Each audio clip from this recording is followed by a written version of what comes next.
If you've seen any of my other Doctor Who videos, then you'll no doubt know about my undying love for Peter Capaldi's 12th Doctor. There are countless moments where Capaldi dances and weaves through the script, bringing us into the mind and perspective of the Time Lord, really tugging at our heartstrings. The 12th Doctor uses language in such an emotive way. There are so many speeches and scenes where he entrances the viewer with his use of prose. And I think it's fitting. He truly is an academic. Like, there's a flippin' library in his TARDIS and a blackboard. And in season 10, he's a lecturer, so it really fits that this incarnation of the Doctor has a mastery over language and literature. So today we're going to look at one of the 12th Doctor's final speeches, a monologue that rounds off his character arc, a scene that perfectly encapsulates the character of the Doctor. Don't forget to like the video and subscribe to the channel, guys. Also, if you ding the little bell, then you'll be reminded when any of my new videos go live. That's fun. Anyway, let's dive in. The two-part finale to season 10 might be one of the most interesting stories in the revival. Just the premise alone is fantastic. If you haven't seen it for a while, then you should go watch it again. It's seriously brilliant. And it's got the Doctor, his companions, Missy, the Master, played by the GOAT John Sims, and has a bloody fantastic depiction of the Cybermen, all encased in this spaceship experiencing time dilation near a black hole. It really has so much going for it. But I think the best part of this whole story is the scene between the Doctor, the Master and Missy in the Doctor Falls. The team have found themselves on this farm, home to a small group of humans with little means of defending themselves, no real escape, and the Cybermen are coming for them. There is little hope in the air, but the Doctor is determined to try and help these people. And in this scene, we see him go to the Master and Missy as he tries to convince them to stay and help. Listen, me and Sis are off now, but we were kind of wondering, what's your plan, Doc? Because whatever you've got, you can't save them. There's another solar farm 5 levels above us. If I can get all the children up there, and most of the adults. Then the Cybermen will find them again. It's the best I can do, so I'm doing it. Do you have a problem with that? You can't win. I know, and? There's a real contrast between the Doctor's utter selflessness here and the selfishness of the Master. The Master sees no way to win, no way to prevail over the enemy, and so he decides to try and run, try to get away with his life, leaving the humans on the farm to fend for themselves. The Doctor, however, knows that whatever he is about to do will inevitably fail, but he is willing to try, to defend the defenseless, even if it leads to his own death. And added on top of that is Missy. She is caught in between these two men, their ideologies, wrestling with her own identity. Is she still the same as the Master, or is she more like the Doctor? We see her silent struggle with this throughout the scene. Come on, lady version. I honestly don't know what you see in him. Likewise. The chaotic nature of John Sims' Master coming out here, he finds the Doctor pathetic. And we can see there is this look of confusion, but also betrayal here. Betrayal from Missy. I think it's safe to assume that the Doctor thought the Master would leave, but he's been with Missy for so long, seen her change over this season. She is a better person than she was, so why is she leaving him now? And so he screams at them, and there is this explosion of frustration and anger as the Doctor runs after the two of them. No! No! When I say no, you turn back around. Hey! I'm gonna be dead in a few hours, so before I go, let's have this out, you and me, once and for all.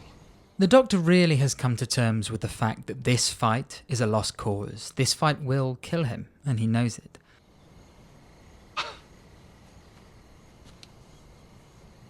Winning? Is that what you think it's about? There is a sense of disbelief here from the Doctor. He is perplexed that they really don't get it. I'm not trying to win. I'm not doing this because I want to beat someone, or because I hate someone, or because I want to blame someone. The Master only does things because of those reasons, selfish reasons, and the Doctor cannot understand that. It's not because it's fun. God knows it's not because it's easy. It's not even because it works, because it hardly ever does. I do what I do because it's right. Because it's decent. And I love the reaction shots of Missy. You can see that she is really listening, really thinking about what the Doctor is saying. And above all, it's kind. It's just that.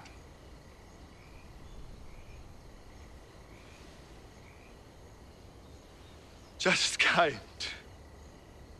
The pauses, the inflections, the emphasis that Capaldi uses here is just masterful. This is a man who has slowly figured out the answer to the question that he asked Clara all that time ago. Tell me, am I a good man? He has realized that yes, he is a good man. Just being kind for the sake of being kind. That really is at the heart of who the Doctor is. A person with so much knowledge, so much power, the ability to really do anything, to rule the whole of space and time if they wanted to, but they decide to do this, to be this, to just be kind, look after those who need looking after, defend the defenseless. Because that's who he is at his core. He is a good man.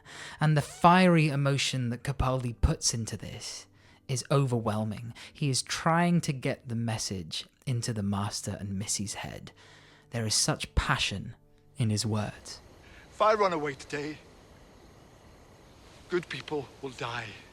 If I stand and fight, some of them might live. Maybe not many, maybe not for long. Hey, you know, maybe there's no point in any of this at all. But it's the best I can do. So I'm going to do it. And I will stand here doing it till it kills me. You're going to die too. And then he starts looking into the future.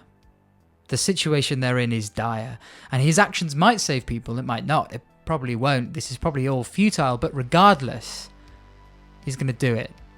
Because that's who he is, and that is what he is willing to die for. Kindness and hope.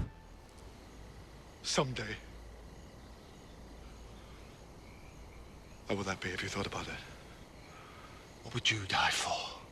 And then Capaldi brings the noise level down, drawing us in as he honestly asks this question. He wants to get the Master and Missy to think. Think about more than just themselves. Go beyond their selfishness. What you die for is a great indication of the type of person you are. And we see Missy again thinking, questioning herself, which is contrasted with the Master's completely blank and emotionless stare. Who I am. It's where I stand, where I stand.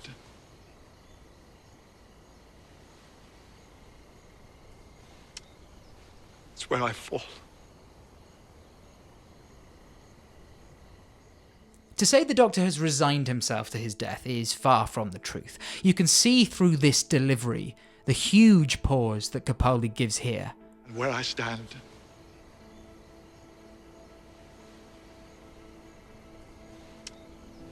It's where I fall.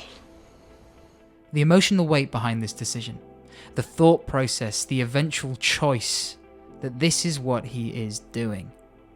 Yes, the Doctor has accepted his death here, that much is true, but he isn't just waiting for it to come. He will take it head on, knowing it is coming his way, but determined to do the best he can for those innocent lives, these humans that need his help. Stand with me. And so he closes the gap between the Master and himself, pleading to a side of the Master that we know must be there under all the layers because we see how much Missy has changed and who she has become. And I think he focuses in on the Master because if he can rally him, then Missy will follow. These people are terrified. Maybe we can help. A little. Why not? Just at the end. Just be kind. He is so emotional here. He desperately wants his friend to be with him at the end, to fight together, to try to do as much good as they possibly can. Because there is also a much greater chance of them succeeding if they're all doing it together.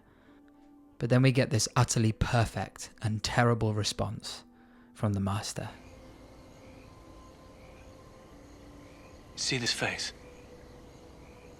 Take a good, long look at it. This is the face that didn't listen to a word you just said. He's such a dick. But that is who he is. He's out for himself. And the Doctor's face as he walks away is of utter defeat and sadness. But then he turns to Missy, his real friend, the person he has seen grow and change, truly become a better person. And she needs to decide here, is she still the person that she was, the Master? Or has she become someone different, someone I know new? what you're capable of. Stand with me. It's all I've ever wanted. And you can hear the longing in his voice as he pleads to her better nature. And you can see in Michelle Gomez's eyes that the decision she's about to make is a painful one. But she can't do it. She leaves him to die on his own. Thanks for trying.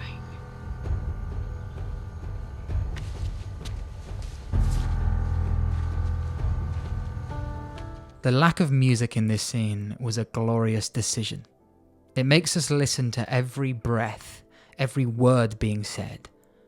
The way that Capaldi uses his words squeezes out every last drop of emotion and intention that can be found in the script. We see this man who knows what is going to happen to him if he stays, but his desire to be good, to save people, overrides any sense of self-preservation. And we see him turning to his oldest friend in the universe and asking them to stand by him in his last moments, only to be left alone. But despite this, he goes on to be true to his word. He goes on to be the Doctor. It really is a beautiful scene. That's all for this video, guys. I hope you enjoyed. Season 10 of Doctor Who really is underrated. I love doing videos on Doctor Who, and I think I've decided that if I ever get to 10,000 subscribers, which is a fair bit off, but if we do, then I'll think about doing a big old deep dive into Heaven Sent, which might just be the greatest Doctor Who episode of all time. That's just a little goal I have, so subscribe if you want to see that come to fruition. Like the video, comment down below, and yeah, I'll see you on the next video. Bye!